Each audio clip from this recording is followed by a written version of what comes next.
ये है radio GVA Pakistan digital आटली से खबर।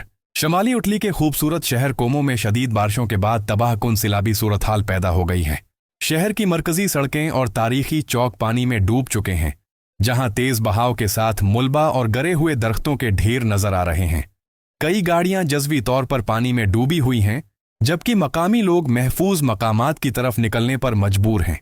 इमदादी टीमें मुतासरा इलाकों में मुसलसल काम कर रही हैं, लेकिन मुसलसल बारिश और फंसे हुए दरख्त रेस्क्यू कार्रवाइयों में बड़ी रकावट बने हुए हैं।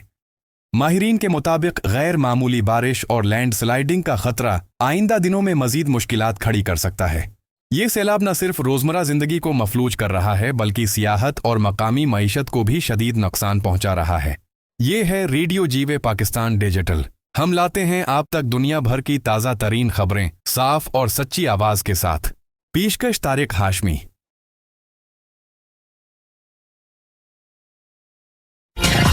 आपकी और हमारी पहचान FM जीवे पाकिस्तान।